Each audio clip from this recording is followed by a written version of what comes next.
यमुनानगर में आज आम आदमी पार्टी के नेताओं व कार्यकर्ताओं द्वारा यमुनानगर सरकारी हॉस्पिटल का दौरा किया। सरकारी हॉस्पिटल में मरीजों को आने वाली परेशानियों को लेकर डिप्टी एसएमओ सुशीला सैनी को एप्लीकेशन दी गई। इस मौके पर दिलीप दड़वा, कुलविंदर राणा, योगेंद्र चौहान, अश्विनी चौधरी, कर्मचंद पूर्व सरपंच बुढ़ेड़ी, कपिल सांगवान, अनुराधा शर्मा, विकास गाबा, जगमाल सिंह खारवन, सुशील जैन, दिनेश दीपचंद, सुधीर वर्मा आदि मौजूद रहे। यमुनानगर से दीक्षित की रिपोर्ट। जी, आज आप सिविल अस्पताल में आए हैं यमुनानगर में, क्या यहाँ की समस्या है जिसके लिए आप आवाज उठा रहे हैं?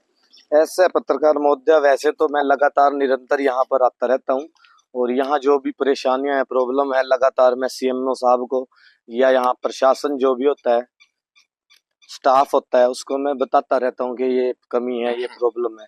बाकी आज हमारे योगेंद्र चौहान जी जो हमारे अम्बाला लोकसभा के उपाध्यक्ष हैं, इनकी अध्यक्षता में हमने हॉस्पिटल की और कई प्रॉब्लम्स देखी। पीने के पानी की व्यवस्था नहीं थी, शौचालय कुछ तो बंद ही पड़े थे और जो खुले थे उनमें भी बहुत गंदगी थी। और यहाँ पर हमने देखा है ये 110 करोड़ की लागत से बना है हॉस्पिटल। इसमें ना तो स्टाफ पूरा है, ना मशीनें हैं, ना डॉक्टर पूरे हैं। 55 डॉक्टर्स के पद हैं यहाँ पर, 25 सरकार ने भरे हुए हैं, जिनमें से कमी डॉक्टर मिलते हैं, 25 भी पूरे नहीं मिलते। आप जब भी आओ देख सकते हैं। इमरजेंसी में जब भी जाते हैं वहां इमरजेंसी में डॉक्टर्स मिलते नहीं है, लगभग दवाइयां भी ना के बराबर है। मतलब यहाँ पर पेशेंट्स जो आते हैं, मरीज आते हैं, उनके परिवार वालों को बहुत बड़ी परेशानी का सामना करना पड़ता है। इसलिए आज हम सीएमओ साहब से मिले हैं और यहाँ पर डॉक्टर दिव्या मंगला जी से हमें बात, सुशीला सैनी जी, हाँ, उनको हमने एप्लीकेशन दिया। वो छुट्टी पे थे ना आज, तो हमने एप्लीकेशंस भी दिए, सारी प्रॉब्लम के बारे में बताया है कि यहाँ पर डॉक्टर्स पूरे किए जाए, स्टाफ पूरा किया जाए, सफाई की व्यवस्था की जाए, पीने के पानी की व्यवस्था। इसलिए हम यहाँ आए थे। एक उन्होंने ये भी बताया कि हमने सरकार को पहले भी लिखा है इन चीजों के बारे में, मगर उन पे कोई काम नहीं हुआ, अभी काम होता नहीं है। तो हमने कहा पब्लिक की तरफ से हम लोग आपको सपोर्ट के लिए ही आए हैं, आप हमारी एप्लीकेशन सरकार तक पहुंचाएं ताकि ये समस्याओं का निदान हो पाए, क्योंकि सिर्फ एप्लीकेशन देने से कुछ नहीं हो पा रहा। जब तक मुझे लगता है यहाँ पे हम धरना प्रदर्शन नहीं करेंगे, इनकी जिंदाबाद मुर्दाबाद के नारे नहीं लगाएंगे, मेरे ख्याल से यहाँ कुछ होने वाला नहीं है। ये बहरी और गूंगी सरकार है। आज लोग बेचारे सुबह आते हैं, शाम तक निराश होकर घर चले जाते हैं, क्योंकि पर्ची बनती है आधे दिन में और उसके बाद उसको जब पता लगता है कि यहाँ तो डॉक्टर ही अवेलेबल नहीं है। देखिए, जो यहाँ पर गरीब जनता आती है अपने बच्चों का इलाज करवाने के लिए, उनके साथ सबसे पहले तो जहाँ पे पर्ची कटती है मिसबिहेव किया जाता है। बोलने तक का ढंग इनको जो है वो नहीं पता है। तो जो लोग यहाँ आते हैं वो यहाँ की जो फैसिलिटी है उससे तो नाराज है ही है, इनके बिहेव से भी बहुत नाराज है। वो खुद मानते हैं कि खामियां हैं, क्योंकि जब नियुक्ति ही पूरी नहीं है और इसमें सरासर सरकार की गलती है, अधिकारियों की कमी गलती नहीं है इसमें। क्योंकि जब आप पद आपके खाली पड़े होंगे, जब आपके सफाई कर्मचारी नहीं होंगे, तो इसमें ये तो कुछ नहीं कर सकते, सीएमओ भी कुछ नहीं कर सकते। एक अकेले सीएमओ क्या करेंगे? क्योंकि जब नियुक्ति अब पूरी तरीके से भरी जाएंगी, सबको अपना अपना काम मिलेगा। अब एक आदमी 4-4 बंदों का काम कर रहा है, तो इसमें सरकार की ही कमी है, बर्डन डाल रखा है। मतलब सरकार अगर नियुक्ति करेगी तब यहाँ कुछ सुधार हो सकता है।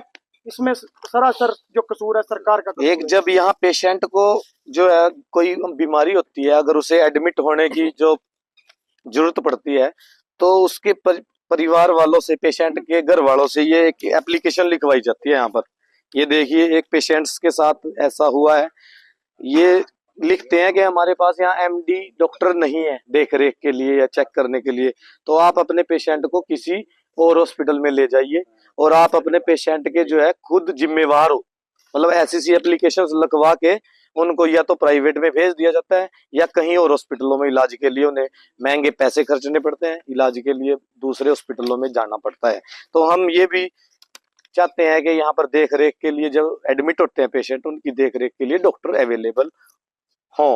आज हम यहाँ सिविल हॉस्पिटल यमुनानगर में आए हैं, तो हमने यहाँ काफी कमियां जो है देखी थी, समस्याएं हैं लोगों को, बहुत सी समस्याएं जो उसकी लिस्ट हमने डॉक्टर साहब को सौंप दी है और इसकी एक एप्लीकेशन हम हेल्थ मिनिस्टर को भी हरियाणा को भेजेंगे। तो देखते हैं कि इस पे कितनी जल्दी कार्रवाई होती है। वैसे तो हरियाणा में 2 लाख से ज्यादा पद जो है आज की डेट में खाली पड़े हैं, अगर वो उनको भर दें और स्टाफ पूरा हो जाए तो शायद इनमें से कुछ समस्याएं समाप्त हो सकती हैं और जो समस्याएं लोगों को आ रही है वो खत्म हो सकती है। तो सरकार से भी निवेदन है हमारा कि वो जल्दी से जल्दी इन जितनी भी रिक्तियां हैं उनको भरने की कोशिश करें ताकि लोगों को समस्याओं का सामना ना करना पड़े। धन्यवाद। मैं नायब सैनिक जी को कहना चाहता हूँ कि आपके पास 2 महीने हैं, अगर आप काम करोगे तो ये जनता आपको दोबारा चुनेगी। अदरवाइज जब मरीज ऐसे ही मरते रहे सिविल हॉस्पिटल में जैसे आते हैं, भाई साहब ने बताया है कि पहले ही एप्लीकेशन लिखवा ली जाती है कि हमारे पास डॉक्टर नहीं है और आप अपनी जिम्मेवारी पे यहाँ एडमिट कर सकते हो, हमारे पास फिजिशियन ही नहीं है। यमुनानगर के अंदर फिजिशियन ही नहीं है, कितना बड़ा हॉस्पिटल है, कितनी बड़ी शर्म की बात है। तो मैं तो इतना ही कहता हूँ सीएम साहब 2 महीने है, अच्छा काम कर जाओ, जनता आपको याद करेगी।